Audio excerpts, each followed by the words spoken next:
Hello, new teacher, and welcome to the new teacher training. Today we'll be talking about the 7 different tips from Jeff C. Marshall's book, The Highly Effective Teacher. So here are the 7 tips. The first one is about connected, coherent learning progressions. The second tip is about strategies, resources, and technologies that enhance learning. Tip 3 is safe, respectful, well organized learning environment. Tip 4 is a challenging and rigorous learning experience. Tip 5 is interactive, thoughtful learning. Tip 6 is creative problem solving culture. And tip 7 is monitoring, assessment, and feedback that guide and inform instruction and learning. So tip one is coherent, connected learning progressions, and the two main things that this tip focuses around is learning progressions and the connectedness of learning. I thought this is a really important one.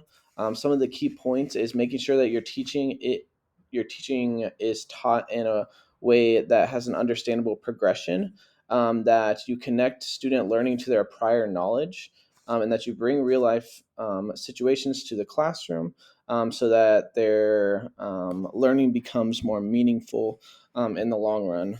Tip one is helpful as you are teaching, just to think of how students learn and what is the progression that you want to learn in, and to implement it that way, and then to bring that learning to their real life.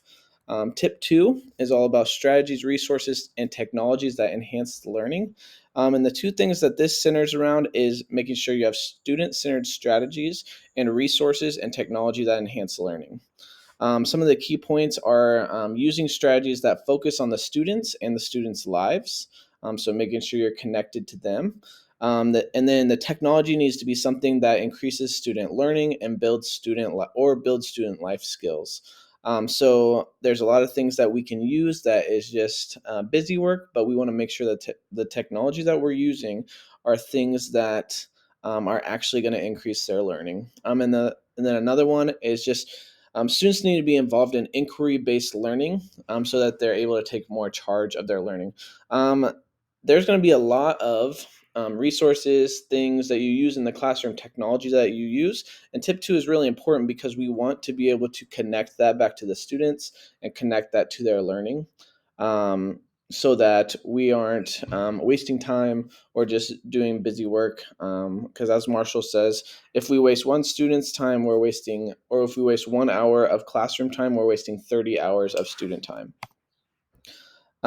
Tip three is about having a safe, respectful, and well organized learning environment. So, this is all about classroom management. The two things that this focuses on is classroom flow and classroom interactions. And the key points here that we want to point out are just making sure that all the things in the classroom have a purpose for why they're being taught or done. So, know why you're doing what you're doing. Another important thing that's often missed is that debrief within a lesson, at the end of a lesson, is so often skipped, but can contain so much value of just wrapping up the knowledge that you've taught and helping cement that into their brains. And then lastly, the interactions with students, between the students and yourself, must have mutual respect when you're building a classroom culture. Tip three is really important because it's kind of the bread and butter of all of teaching. If you don't have this well organized learning environment, then it is really hard to do the things that we need to do as teachers, for students to be able to take risks. So this is a really important one to establish early in your classroom, and to make sure that throughout the year you're building an environment that's safe for learning, that students feel comfortable taking risks and failing with you, and then celebrating that along the way. Tip four is about challenging and rigorous learning experiences. The two things that this focuses on is creating a culture of challenge and also having instructional challenge. The key points that this is built around is having a classroom built on challenge requires that students have an attitude of persistence. A lot of times in our day and age, students don't have a lot of persistence. They want the quick and easy answer, and a classroom that's built on challenge requires that those students have that persistence. So, thinking about ways that you can build that. A second thing is teachers should make failure something that's incredibly hard for students to choose, and so often it's the easier option. So, making it hard for students to fail should not should be something that teachers do, and that teachers make it hard for students to actually choose that and choose to not do the work. That it's not easier to fail. Lastly, differentiation is one of the greatest tools of challenge for all students in the classroom. Tip 4 is really important because the things that we do in the classroom should challenge the students and should build their persistence. We're not only trying to build content and content knowledge within the students, but we're also trying to build character and character qualities. And this is a really important one as we go throughout teaching.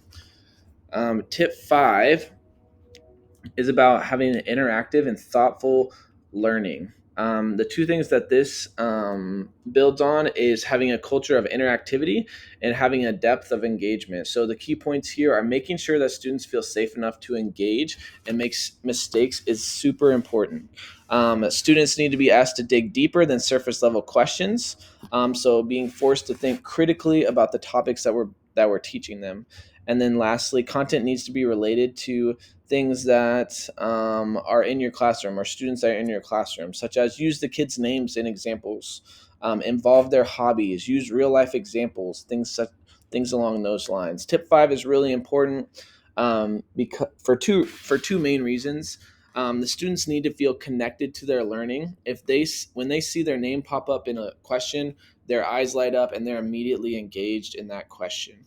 Second, they need to feel safe in your classroom environment so that they will challenge themselves, so that they will take risks to learn. And we need to be there to celebrate that with them. Tip 6 is about having a creative problem solving culture. And the two things tip 6 builds on is having a creative culture and a problem solving culture. And the key points here are there needs to be a culture where students desire and are willing to take the risks in their learning. Next, we shouldn't be seeking to avoid errors. Rather, we should celebrate them, encourage them. And then lastly, exploration of content before instruction has a 25% increase in student performance. So this is something in our day and age that we really lack as well as just creativity. Even as teachers, it's so easy to just give kids straightforward questions and have one word answers, and just to do back and forth like that. But tip 6 is really important because we want to build a desire for students to want to learn. We're not just teaching them knowledge, like I said earlier, but we're wanting to build a desire to learn in them so that they want to ask questions, they want to be creative, they want to solve problems. As it states in the last key point, this is really important because an exploration of content, exploring the content before there's instruction of that content, actually has a 25% increase in student performance. Students perform better when they explore the content that they're learning. And then tip 7, the last one, focuses on monitoring, assessment, and feedback that guide and inform instruction. The two things here is feedback that guides instruction and formative assessment. The key points here are feedback needs to be timely and measurable for students. And then formative assessment has been proven to improve student performance when done consistently. And formative assessment takes educators from making assumptions to providing evidence to support learning claims. Tip 7 is super important.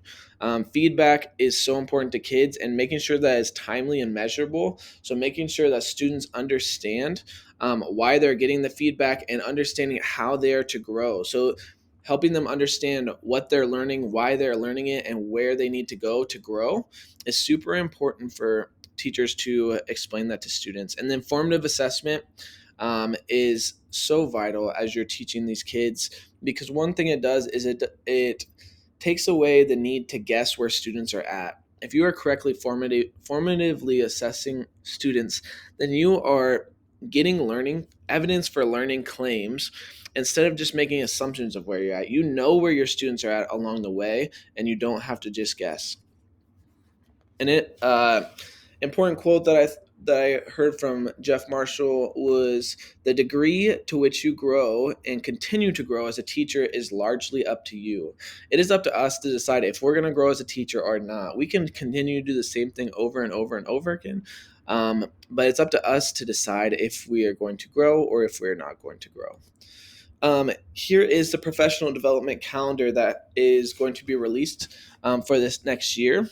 So the first tip that we're going to be going over on August 14th is tip 3, having a safe, respectful, well-organized learning environment. The reason this one is first is because it's super important to start the year off with a great learning environment, and that starts from day one. So we wanted to make sure that before school starts that you have a great foundation for going into the year. The next thing on September 18th we're going to go over is tip 1, and that's coherent connected learning progression. So we want to make sure early on in the year that you're understanding the progression of the learning as you're teaching it so that you're able to instruct your kids well. Tip 2 is the third one, and that's strategies, resources, technologies that enhance learning.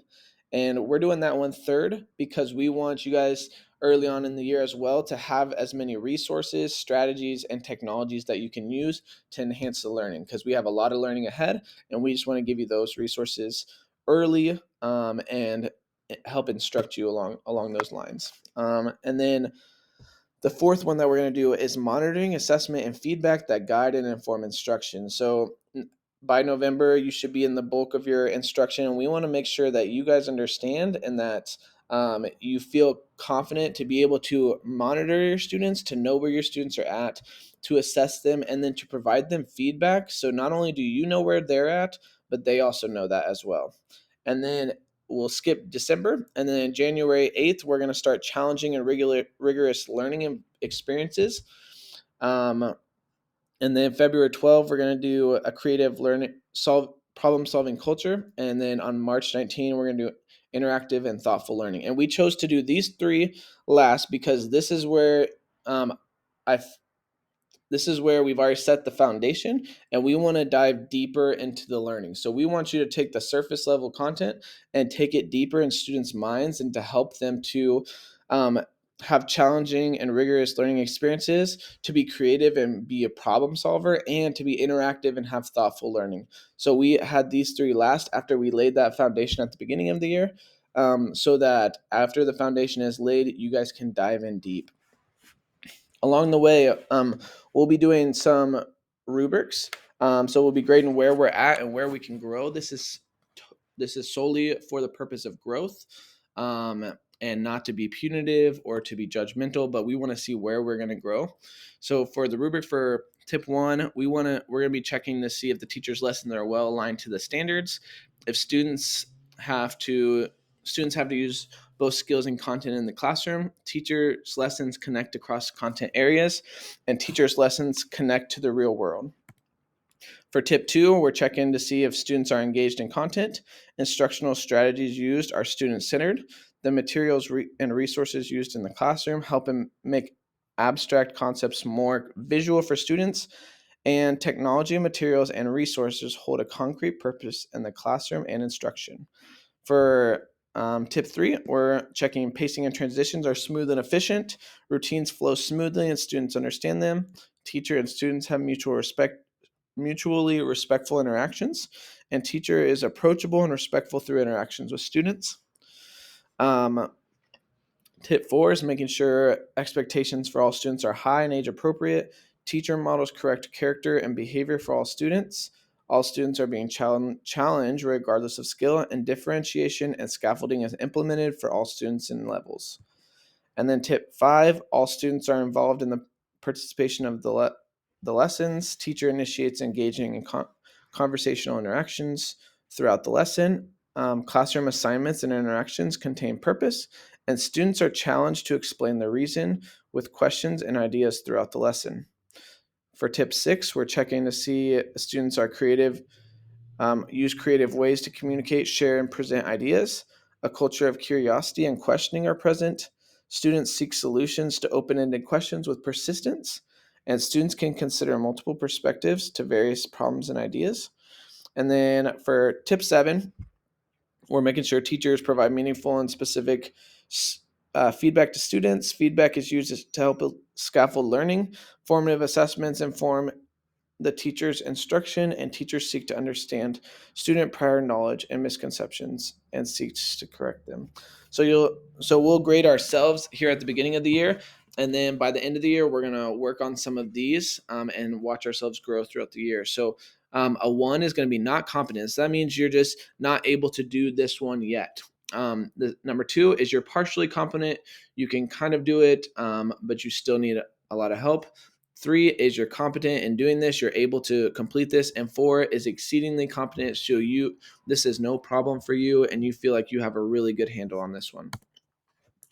And then at the very end of the year, we're going to be asking questions just to see how influential this was in your classroom. So the 5 questions we have here are: how influential was the 7-tip professional development on your teaching practice? How influential was it on your classroom management?